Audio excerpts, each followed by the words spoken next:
Hi friends, welcome to my channel. தினம் 5 கேள்விகள் GK சீரீஸில் இன்றைக்கி நம்ம வந்து ஃபஸ்ட்டு கொஸ்டின் என்ன பார்க்க போகிறோம் அப்படின்னா, சூஸ் த கரெக்ட் மேட்சஸ். அதாவது ஒரு சரியான இணை என்ன அப்படின்னு சொல்லிட்டு கேட்க போகிறோம். இது வந்து நிதி குழு ஆணையம் இருக்கும் பார்த்தீங்களா, அதோடைய தலைவர்களை வந்து மேட்ச் பண்ண சொல்லியிருக்காங்க. 4ஆம் நிதிக்குழு, 10ஆம் நிதிக்குழு, 6ஆம் நிதிக்குழு, 9ஆம் நிதிக்குழு அப்படின்னு சொல்லிட்டு கொடுத்துருக்காங்க. ஸோ இந்த நிதிக்குழுவில் வந்து மொத்தமாக பார்த்திங்கன்னா நமக்கு வந்து இப்போ எத்தனை நிதிக்குழு இருக்குன்னா 15 நிதிக்குழு இருக்கும். 16 வந்து இப்போ நடந்திருக்கும். 16 வரைக்கும் இப்போ வரைக்கும் பண்ணியிருக்காங்க. அந்த 16க்கும் நம்ம தலைவர்கள் என்னென்னு சொல்லிட்டு ஷார்ட்கட்ஸ் வந்து பார்த்துடலாம். முதலாவது நிதிக்குழு பார்த்திங்கன்னா கேசி நியோகி அப்படின்னு சொல்லிட்டு தலைவர் வந்து கொடுத்துருக்காங்க. ஸோ 2வது நிதிக்குழு வந்து சந்தானம் அப்படின்னு சொல்லிட்டு கொடுத்துருக்காங்க. ஸோ நம்ம வந்து ஃபஸ்ட்டு ஷார்ட்கட் எப்படி போட்டுக்கலாம் அப்படின்னா, முதலாவது அப்படின்னா யோகி.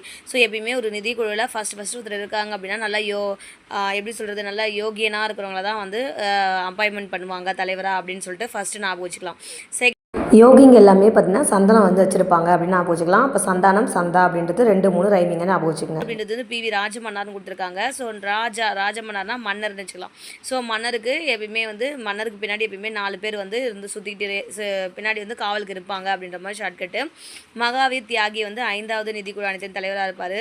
ஸோ 5 அப்படின்னா தியாகினா யார்? ஐம்புலன்களையும் அடக்கி இருக்கிறவர் தான் தியாகி. ஓகேங்களா? ஸோ ஐம்புலன்களையும் அடக்கி எல்லாத்தையுமே இது பண்ணுறவர் தான் தியாகி அப்படின்ற மாதிரி நீங்கள் ஞாபகம் வச்சுக்கலாம். அடுத்தது 6வது வந்து பிரமானந்த ரெட்டி அப்படின்னு கொடுத்துருக்காங்க. ஸோ ஆறு அப்படின்னா அறுசுவை உணவு அப்படின்னு ஞாபகம் வச்சுங்க. அறுசுவை உணவு பார்த்திங்கன்னா பிரமாதமாக இருந்துச்சு. பிரமானந்தா அப்படின்னா பிரமாதம் அப்படின்றது ஷார்ட்கட்டு. அதுக்கப்புறம் 7 வந்து சாலட் அப்படின்னு கொடுத்துருக்காங்க. ஸோ ஏழைங்களால் வந்து சாலட் வந்து சாப்பிட முடியாது. 7னா ஏழைகள் வச்சுக்கலாம். சாலட் அப்படின்னா ஃப்ரூட்ஸ் தானே. ஸோ ஃப்ரூட்ஸ்லாம் வந்து கொஞ்சம் ரேட்டாக இருக்குது. அதனால் ஏழைங்களால் சாலட் வந்து சாப்பிட முடியாது அப்படின்ற மாதிரி நான் வச்சுக்கலாம். 8வது நிதிக்குழு வந்து ஒய்பி சவான் அப்படின்னு கொடுத்துருக்காங்க. சவான் கொடுத்துருக்காங்க. ஸோ 8 அப்படின்னா 8வது அப்படின்னு நான் வச்சுக்கலாம். சவானில் வான் அப்படின்னு வச்சுக்கோ. வானம் வந்து 8வது தூரத்தில் இருக்குது அப்படின்ற மாதிரி ஷார்ட்கட்டு. இப்போ வான் 8வது தூரத்தில் இருக்குது அப்படின்னா 8வது நிதிக்குழு ஆணையத்தின் தலைவர் வந்து சவான். 9வது நிதிக்குழு ஆணைய தலைவர் வந்து சால்வே அப்படின்னு சொல்லிட்டு கொடுத்துருக்காங்க. ஸோ 9 அப்படின்னா நம்ம நயன்தாரா வச்சுக்கலாம். ஸோ நயன்தாராவுக்கு வந்து சால்வை போட்டு தான் நம்ம வந்து போய் பார்க்கணும் அப்படின்ற மாதிரி நான் வச்சுக்கோங்க. ஓகேங்களா? சால்வேனா சால்வை நான் வச்சுக்கலாம். ஸோ 9னா நயன்தாராவை பார்க்க போனோம் அப்படின்னா சால்வை போட்டு தான் போகணும் அப்படின்னு நான் வச்சுக்கலாம். 10வது வந்து பந்த் அப்படின்னு சொல்லியிருக்காங்க. ஸோ 10 பந்த் அந்த ரைமிங்கே நான் வச்சுக்கலாம். 11வது வந்து குஸ்ரோ அப்படின்னு சொல்லிட்டு சொல்லியிருக்காங்க. 11வது நிதிக்குழு வந்து குஸ்ரோன்னு சொல்லியிருக்காங்களா. ஸோ இதுக்கு எப்படி ஷார்ட்கட்னா, குஸ்ரோன்றத ரோஸ் அப்படின்ற மாதிரி ஞாபகம் வச்சுக்கலாம். ஸோ 11னா 1 அப்படின்னு போடுவோம்ல. அப்போ ஒவ்வொருத்தரும் ரோஸ் வந்து கொடுத்துக்கணும் அப்படின்ற மாதிரி ஷார்ட்கட்டு. அதுக்கப்புறம் 12 வந்து ரங்கராஜன் அப்படின்னு சொல்லியிருக்காங்க. 12 என்ன கொடுத்துருக்காங்கன்னா ரங்கராஜன் அப்படின்னு சொல்லிட்டு கொடுத்துருக்காங்க. ஸோ இது மட்டும் ஞாபகம் வச்சுக்கோங்க. அடுத்தது 13 வந்து விஜய் எல் கேல்கர் அப்படின்னு சொல்லிட்டு கொடுத்துருக்காங்க. So DR Vijay L Kelkar அப்படின்னு சொல்லிட்டு கொடுத்துருக்காங்க. ஸோ 13 அப்படின்னா 3 வேலையுமே விஜய் படம் தான் பார்ப்பான் அப்படின்ற மாதிரி ஞாபகம் வச்சுக்கலாம். 13 அப்படின்னா 1 3ல். ஸோ அப்போ 3 வேலையுமே வந்து விஜய் படத்தை வந்து பார்ப்பான் அப்படின்ற மாதிரி ஞாபகம் வச்சுங்க. 14 வந்து ரெட்டி. 15 வந்து என்கே சிங் நமக்கே தெரியும். ஓகேங்களா? ஸோ 14 வந்து ரெட்டி அப்படின்றது வந்து ஞாபகம் வச்சுங்க. 15 வந்து என்கே சிங். கடைசியாக பார்த்திங்கன்னா 16வது நிதிக்குழு ஆணையம் பார்த்திங்கன்னா 2023 வரைக்கும் இருக்கும். அது பார்த்திங்கன்னா அரவிந்த் பனகாரியா வந்து தலைவராக வந்து பண்ணியிருப்பாங்க. ஓகேங்களா? ஸோ 16வது நிதிக்குழு வந்து அரவிந்த் பனகாரியா வந்திருப்பாங்க. இதே அரவிந்த் பனகாரியா தான் வந்து நிதி ஆயோக்கில் வந்து தலைவராக இருந்திருப்பார். முதல் தலைவராக இருந்திருப்பார். இங்கே 16வது நிதிக்குழுக்கு வந்து தலைவராக இருந்திருப்பார். அப்போ முதல் அப்படின்னா யோகியமான இருக்கிறவங்க தான் போடணும். 2வது வந்து சந்தானம், 3வது சந்தா வரும். 4 ராஜமன்னர் மன்னரை சுற்றி 4 பேர் இருப்பாங்க. ஐம்புலன்களை அடைக்கிறவர் தான் தியாகி அப்படின்னு 5 ஞாபகம் வச்சுங்க. பிரமானந்த ரெட்டினா அறுசுவை வந்து பிரமாதம். சாலட் அப்படின்னா ஏழைகளால் சாலட் சாப்பிட முடியாது. 8வது அப்படின்னா வானம் வந்து 8வது தூரத்தில் இருக்குது. சால்வேன் அப்படின்னா 9வது நிதிக்குழு தலைவர். நயன்தாராவை பார்க்கும்போது சால்வை போட்டு தான் போனோம். 10வதுனா பந்த். 11னா ஒவ்வொருத்தரும் ரோஸ் வந்து கொடுத்துக்கணும் அப்படின்னு ஞாபகம் வச்சுங்க. 12 வந்து ரங்கராஜன் அப்படின்னு ஞாபகம் வச்சுக்கலாம். இதெல்லாம் இப்படி கூட ஞாபகம் வச்சுக்கலாம். 12வது அப்படின்னா நம்ம வந்து 12 அப்படின்னா 12th போனோம் அப்படின்னாலே நம்ம அப்படியே ரங்கராட்டின மாட்டோம் ஓடிக்கிட்டே இருக்கணும். ஓடி படிக்கணும் அப்படின்ற மாதிரி ஞாபகம் வச்சுக்கலாம். ஓகேங்களா? ஸோ 12th வந்து பப்ளிக் எக்ஸாம் எழுதணும். அதனால் 12th போனோம் அப்படின்னாலே நம்ம ரங்கராட்டின மாட்டோம் சுற்றி படிக்கணும் அப்படின்ற மாதிரி ஞாபகம் வச்சுங்க. 13னா 3 வேலையும் விஜயோடைய படத்தை வந்து பார்ப்பான். 14 வந்து விகே ரெட்டி. 15 வந்து சிங். 16 வந்து அரவிந்த் பனகாரியா. ஓகேங்களா? ஸோ இது வந்து இந்த ஷார்ட்கட்ஸ் வந்து நீங்கள் தலைவர் வந்து ஈஸியாக ஞாபகம் வச்சுக்கலாம். ஸோ இப்போ நம்ம வந்து ஈஸியாக வந்து மேட்ச் பண்ணிடலாம். நம்ம 4 அப்படின்னா நம்ம என்ன இப்போ நீங்கள் அந்த ஷார்ட்கட்டை ஒரு முறை சொல்லி பார்த்து நீங்கள் செக் பண்ணி பாருங்கள். 4 அப்படின்னாலே நம்ம என்ன சொன்னோம், மன்னரை சுற்றி 4 பேர் வந்து இருக்கணும் அப்படின்னு சொல்லிட்டு சொன்னோம். ஓகேங்களா? அப்போது ஃபஸ்ட்டு வந்து தப்பு. சந்தானா, சந்தானம், சந்தா. அப்போ இங்கே வந்து 3வது தான் சந்தா வருவார். அப்போ 4 வந்து ராஜமன்னர் வரணும். அப்போ இது வந்து தப்பாகிடுச்சு. அதுக்கப்புறம் 10 வந்து 10 பந்துன்னு படித்தோம். அப்போ இது ரைட்டு. 6வது நிதிக்குழு ஆணையம் சொன்னால் அறுசுவை உணவு பிரமாதம் சொன்னோம். அப்போ இது தப்பு. அடுத்தது பார்த்திங்கன்னா 9வது நிதிக்குழு வந்து என்கேபி சால்வேன்னு கொடுத்துருக்காங்க. ஸோ 9னா நயன்தாரா பார்க்க போனால் சால்வை போடணும். அப்போ 2 4 சரி அப்படின்றது தான் இங்கே ஆன்சரு. 2 4 சரின்னு சொல்லிட்டு பி வந்திருக்கு. அப்போ பி தான் வந்து இந்த கொஷனுக்கு வந்து ஆன்சர். அடுத்தது பார்த்திங்கன்னா ஊராட்சிகளின் நிதி நிலைமுறை சீராய்வு செய்யும் அதிகாரம் இந்திய அரசியல் சாசன விதியின் கீழ் செய்யப்படுகிறது அப்படின்னு சொல்லிட்டு வந்து கொடுத்துருக்காங்க. ஸோ இதுக்கான ஷார்ட்கட் வந்து நம்ம ஆல்ரெடி பார்த்திங்கன்னா ஆர்டிக்கல் ஷார்ட்கட்டில் 243க்கு வந்து போட்டிருப்போம். 243ல் ஏலேருந்து Z வரைக்கும் என்னென்ன இருக்குது அப்படின்றத வந்து நம்ம வந்து போட்டிருக்கோம். அதை பார்க்காதவங்க நீங்கள் வந்து செக் பண்ணி பார்த்துக்குங்க. ஸோ இப்போ நிதி நிலைமை அப்படின்னா ஃபினான்ஷியல் ஸ்டேட்டஸ், இது வந்து இங்கிலீஷில் வந்து நம்ம பார்த்தோம்னா நமக்கு வந்து ஈஸியாக இருக்கும். ஓகேங்களா? ஸோ 243 அப்படின்னா ஃபினான்ஷியல் ஸ்டேட்டஸ்னால் நம்ம என்ன சொன்னோம், இன்கம். ஐ ஃபார் இன்கம்னா நிதி நிலைமை அப்படின்னு சொல்லிட்டு நம்ம வந்து ஞாபகம் வச்சுட்டோம். கரெக்டுங்களா? அப்போது ஃபஸ்ட்டு ஆப்ஷன் ஏ தான் வந்து இதுக்கு வந்து ரைட்டு. அடுத்தது இ அப்படின்னா நம்ம என்ன சொன்னோம், 243 இ அப்படின்னா எண்டு இல்லைனா எக்ஸிட் அப்படின்னு சொல்லியிருப்போம். அதாவது பதவிக்காலம் வந்து முடியுது அப்படின்னு சொல்லியிருப்போம். அடுத்தது பி வந்து சொல்லியிருப்போம். பின்னா அந்த பேசிக் ஸ்ட்ரக்சர் தான் ஷார்ட்கட்டாக சொல்லியிருப்போம். பேசிக் ஸ்ட்ரக்சர்னால் என்னது, அந்த பஞ்சாயத்தினுடைய அமைப்பு, அதனுடைய ஸ்ட்ரக்சரை பற்றி அமைப்பு பற்றி சொல்கிறது தான். அதான் அமைப்புன்றது தான் பேசிக் ஸ்ட்ரக்சர் அப்படின்னு சொல்லியிருப்போம். அதுக்கு அடுத்தது பார்த்திங்கன்னா சின்றது வந்து அதனுடைய உறுப்பினர்கள் அதெல்லாம் வந்து சொல்லும். ஓகேங்களா? ஸோ இதுதான் ஐன்றது இன்கம், அப்போ நிதி நிலைமையை பற்றி சொல்கிறது. இ அப்படின்னா வந்து நம்ம என்ன சொன்னோம், எக்ஸிட் இல்லைனா எண்ட் அப்படின்னு சொல்லியிருப்போம். அதே மாதிரி 243 பி அப்படின்னா நம்ம பேசிக் ஸ்ட்ரக்சர் அப்படின்னு சொன்னோம். சின்றது வந்து அதில் உறுப்பினர்கள் வந்து எவ்வளோ பேர் இருக்காங்க அப்படின்றதோட எண்ணிக்கை வந்து சொல்லும். ஓகேங்களா? அப்போ இதுக்கான ஆன்சர் வந்து ஃபினான்ஷியல் ஸ்டேட்டஸ் நிதி நிலைமைனா ஐ. அப்போ 243 ஐ ஏன்றது தான் இதுக்கு வந்து ஆன்சர். அடுத்த கொஸ்டின் பார்த்திங்கன்னா மாநில சட்டமன்ற உறுப்பினர் தகுதிகள் குறித்து பின்வரும் கூற்றுகளில் எது உண்மை அப்படின்னு சொல்லியிருக்காங்க. மாநில சட்டமன்ற உறுப்பினர் தான் அது எம்எல்ஏவுடைய தகுதிகள் பற்றி கேட்டிருக்காங்க. ஓகேங்களா? ஸோ எம்எல்ஏவாக இருக்கணும் அப்படின்னு சொன்னால் நமக்கு வந்து 25 வயது நிரம்பிகள் சட்டப்பேரவைக்கு தகுதியானவர்கள். ஆமாம். ஸோ சட்டப்பேரவைனா நம்ம வந்து எம்எல்ஏ எலெக்ஷன். ஓகேவா? ஸோ மாநில சட்டமன்ற உறுப்பினர் தகுதிகள் கொடுத்துருக்காங்க. அது போத் மேலவையும் கீழவை 2 பேருமே வந்துருக்கலாம். ஸோ அதில் கீழவை தான் பேரவைன்னு சொல்லுவோம். ஸோ கீழவைக்கு வந்து 25 வயசு வந்து நிரம்பியவர்களாக இருக்கணும் அப்படின்னு சொல்லியிருப்பாங்க. ஸோ அது கரெக்டு. மேலவையாக இருந்தால் நம்ம என்ன பண்ணோம், 30 வயசு வந்து இருக்கணும் அப்படின்னு சொல்லுவோம். அப்போ ஃபஸ்ட்டு 2 ஸ்டேட்மெண்ட்டுமே நமக்கு வந்து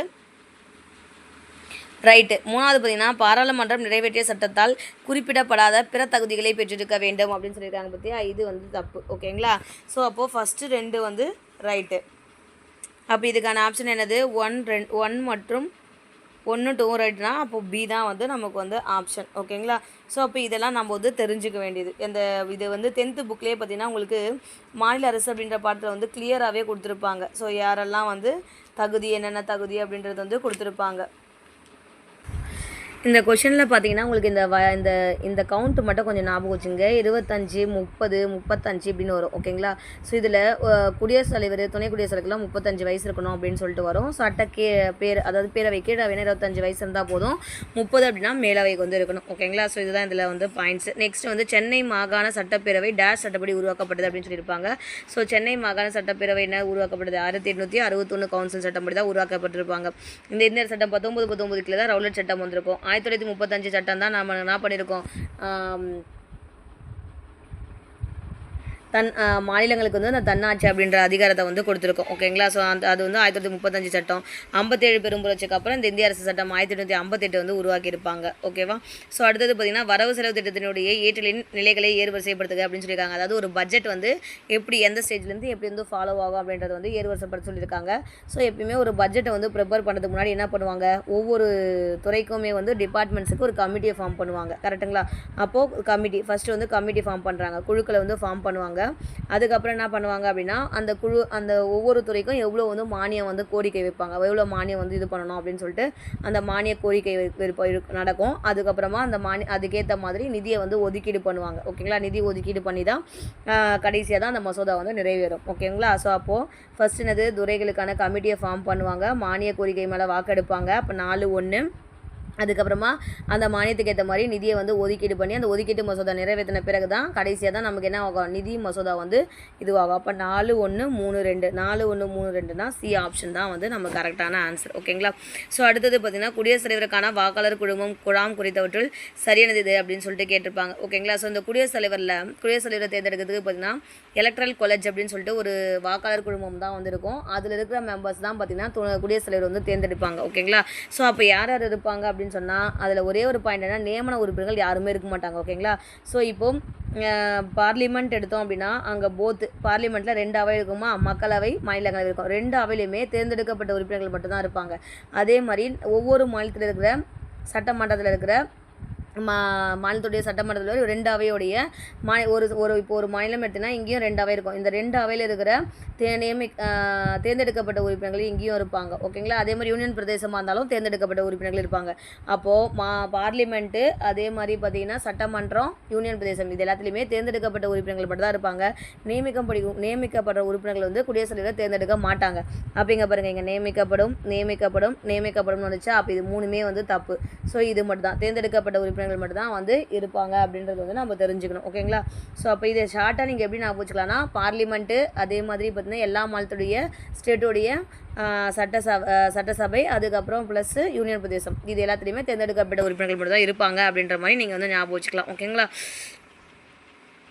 அடுத்தது பார்த்தீங்கன்னா உறுப்பு 51A ஆனது வெளிப்படையாக அரசிற்கு அடிப்படை கடமைகளை விதிக்கவில்லை. குடிமக்கள் ஒவ்வொருக்கும் உள்ள கடமைகளின் தொகுப்பே அரசினுடைய கடமைகளாகும் அப்படின்னு சொல்லிட்டு வந்து கொடுத்துருக்காங்க. ஸோ இது வந்து என்னதுன்னா நமக்கு 51A அப்படின்றது நமக்கு என்ன, இந்த ஆர்டிக்கல் என்ன சொல்லுது, நமக்கு அடிப்படை கடமைகளை பற்றி தான் வந்து சொல்லுது. கரெக்டுங்களா. ஸோ அடிப்படை கடமைகளை பற்றி 51A அப்படின்றது வந்து நமக்கு வந்து தெரியும் அப்படின்னு சொல்லுவாங்க. கரெக்டாக. இது வந்து அரசிற்கு வெளிப்படையாக அரசிற்கு அடிப்படை கடமைகளை விதிக்கவில்லை அப்படின்னா ஆமாம், அரசு வெளிப்படையாக வந்து எதுவுமே சொல்லாது. குடிமக்கள் வந்து ஒவ்வொருத்தருக்கும் இது வந்து கடமை அப்படின்னு சொல்லிட்டு சொல்லுவாங்க பார்த்தீங்களா. ஸோ அதனுடைய தொகுப்பு தான் அரசினுடைய கடமைகளாக வந்து இருக்குது அப்படின்னு சொல்லி தெரியும். ஸோ மொத்தமாக பார்த்தீங்கன்னா நமக்கு 11 அடிப்படை கடமைகள் வந்து இருக்குது. ஓகேங்களா. ஸோ இந்த அடிப்படை குடிமைகளை பற்றி ஒரு குழு வந்து வருமா குழு அமைச்சிருப்பாங்க. ஓகேங்களா. ஸோ 1999 பார்த்தீங்கன்னா வருமா கமிட்டி அப்படின்னு சொல்லிட்டு ஒன்று வந்து இது பண்ணியிருப்பாங்க.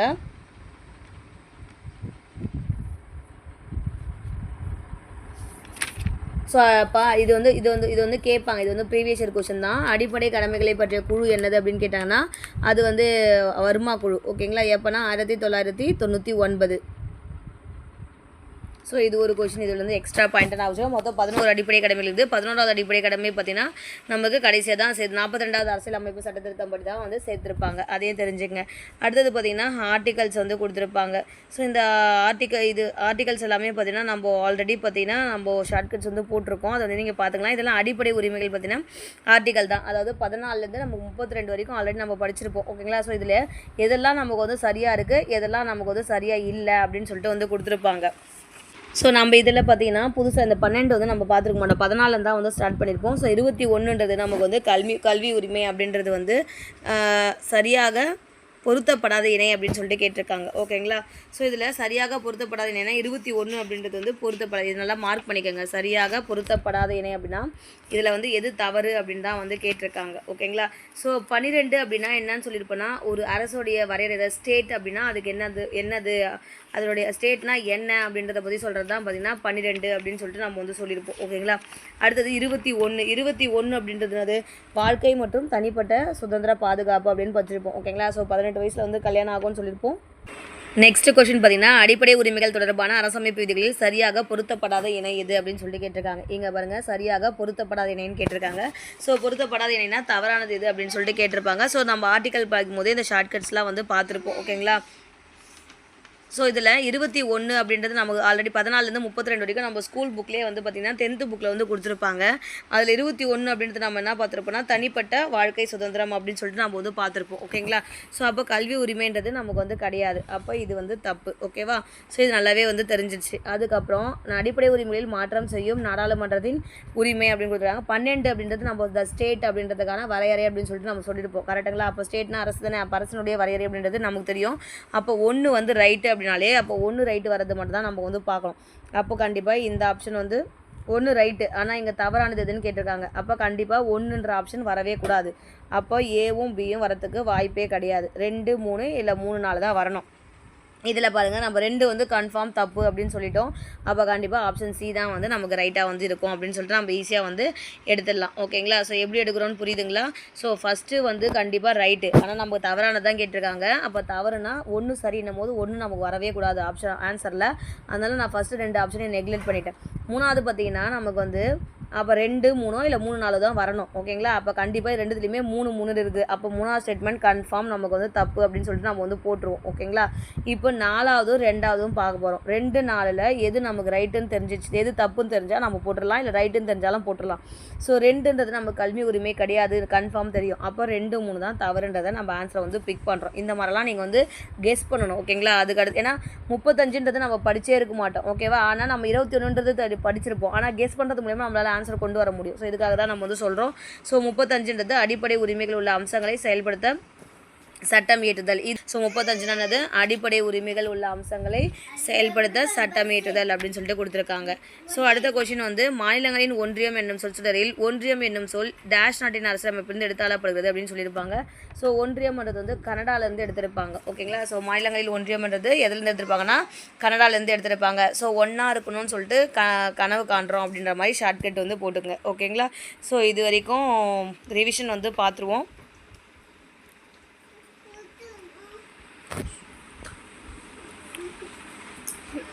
ஸோ ஃபஸ்ட்டு வந்து கமிட்டி நிதி ஆழக்கூடிய இது பார்த்தோம். 4 அப்படின்னா நமக்கு என்ன வரணும், ராஜமன்னார் வரணும். 10 அப்படின்னா பந்த் வரணும். 6 அப்படின்னா 6 அப்படின்னா அரசு பிரமானந்தம் ரெட்டி. 9வது நிதிக்குழு அப்படின்னா சால்வே. ஓகேங்களா? ஸோ ஊராட்சிகளின் நிதி நிலைமையை பார்த்தீங்கன்னா 243 ஐன்றது வந்து ஃபினான்ஷியல் ஸ்டேட்மெண்ட்டை பற்றி சொல்லும். ஓகேங்களா? அதுக்கப்புறம் மாநில சட்டமன்ற உறுப்பினராக தகுதிகள் என்னது, 25 வயது உறுப்பினர்கள் நிரம்பியவர்கள் சட்டப்பேரவைக்கும், 30 வயசு இருந்தாங்கன்னா மேலவைக்கும், 35னா குடியரசுத் தலைவருக்கு வந்து வரும். ஓகேங்களா? அதே மாதிரி மனநிலை பாதிக்கப்பட்டவராக இருக்கக்கூடாது. அதுக்கப்புறம் பார்த்தீங்கன்னா அதாவது ஊதியம் மற்ற ஏதாச்சும் ஊதியம் வருதுல்ல அந்த மாதிரி வேறு வேலை வந்து செய்யக்கூடாது அப்படின்ற மாதிரிலாம் வந்து இருக்கும். ஓகேங்களா? ஸோ அடுத்தது சென்னை மாகாண சட்டப்பேரவை வந்து 1861 சட்டப்படி உருவாக்கப்பட்டது. அடுத்தது வரவு செலவு திட்டத்தில் ஃபஸ்ட் என்ன பண்ணுவாங்க, கமிட்டி ஃபார்ம் பண்ணுவாங்க. அதுக்கப்புறம் மானிய கோரிக்கை நடக்கும். அதுக்கப்புறம் நிதி ஒதுக்கீடு பண்ணி கடைசியாக நிதி மசோதா வந்து நிறைவேற்றுவாங்க. வாக்காளர் குழாமில் தேர்ந்தெடுக்கப்பட்ட உறுப்பினர்கள் மட்டும்தான் இருக்கணும். போத் பார்லிமெண்ட்டு அதே மாதிரி சட்டசபை, யூனியன் பிரதேசம். இது ஞாபகம் வச்சுங்க.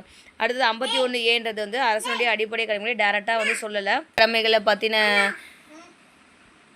குழு பார்த்தீங்கன்னா வருமா குழு 1999 வந்து ஃபார்ம் பண்ணியிருப்பாங்க. குடிமக்கள் ஒவ்வொருக்கும் உள்ள கடமைகளின் தொகுப்பு தான் அரசனுடைய கடமை அப்படின்னு சொல்லியிருக்காங்க. மொத்தம் பார்த்தீங்கன்னா 11 அடிப்படை கடமைகள் வந்து இருந்திருக்கும். ஓகேங்களா? ஸோ அடுத்தது பார்த்தீங்கன்னா அடிப்படை உரிமைகளில் எது சரியானது அப்படின்னு சொல்லியிருப்பாங்க. 12ன்றது ஸ்டேட் அப்படின்றதுக்கான இப்போ வரையறை, அது வந்து நமக்கு கரெக்டு. அதே மாதிரி 35 அப்படின்றது பார்த்திங்கன்னா அடிப்படை உரிமைகள் உள்ள அம்சங்களை செயல்படுத்த சட்டம் இயற்றுதல். ஸோ இது ரெண்டும் பார்த்திங்கன்னா சரி. தவறு எதுன்னு பார்த்தீங்கன்னா நமக்கு ஆன்சர் வந்து என்ன வரும், 2, 3 வந்து தவறு அப்படின்றது வந்து ஒரு 22 தனிப்பட்ட உரிமைகளுக்கான இது வந்து வரும். 4 வந்து என்ன ஆர்டிக்கல் அப்படின்னு பார்த்தீங்கன்னா மேரிட்டல் லா வந்து அமலில் இருக்குது அப்படின்னா அந்த இடத்துல வந்து அடிப்படை உரிமைகள் மேலே கட்டுப்பாடு விதிக்கத்தான் பார்த்தீங்கன்னா 34 ஆர்டிக்கல் வந்து சொல்லுது. 35 ஆர்டிக்கல் வந்து அடிப்படை உரிமைகள் இருக்கிற அம்சங்களை வந்து செயல்படுத்துறதுக்காக சட்டம் இயற்றுதல் அப்படின்றது வந்து நம்ம வந்து தெரிஞ்சுக்கலாம். ஓகேங்களா? ஸோ அடுத்தது மாநிலங்களின் ஒன்றியம் என்ற சொற்றொடரில் ஒன்றியம் அப்படின்ற சொல்லி எந்த நாட்டிலேருந்து எடுத்தாங்கன்னா கனடா நாட்டிலேருந்து வந்து எடுத்திருக்காங்க அப்படின்றது வந்து நமக்கு தெரிஞ்சிருக்கும். ஓகேங்களா? ஸோ யூஎஸ்ஏலேருந்து தான் அமெரிக்க அரசியலமைப்புலேருந்து தான் நமக்கு வந்து என்ன இருக்கும், நம்மளுடைய கான்ஸ்டியூஷனே அதை பேஸ் பண்ணி தான் வந்து நம்ம வந்து பண்ணியிருப்போம் ஃபஸ்ட்டு. அயர்லாந்துலேருந்து நம்ம என்ன எடுத்திருப்போம் அப்படின்னு பார்த்தீங்கன்னா அயர்லாந்தில் வந்து அரசினுடைய வழிகாட்டு நெறிமுறைகள் வந்து நம்ம அயர்லாந்துலேருந்து எடுத்திருப்போம். இங்கிலாந்துலேருந்து பார்த்திங்கன்னா நாடாளுமன்ற முறைகள் இதெல்லாம் வந்து நம்ம வந்து இங்கிலாந்துலேருந்து எடுத்திருப்போம். ஓகேங்களா? ஸோ இந்த மாதிரியான ஷார்ட்கட்ஸு அதே மாதிரி இந்த மாதிரியான ப்ரீவியஸ் கொஸ்டின் ரிவிஷன் பார்க்கணும் அப்படின்னா நம்ம சேனலை சப்ஸ்கிரைப் பண்ணிக்கோங்க. இந்த வீடியோ உங்கள் ஃப்ரெண்ட்ஸுக்கு ஷேர் பண்ணுங்கள். Thank you friends.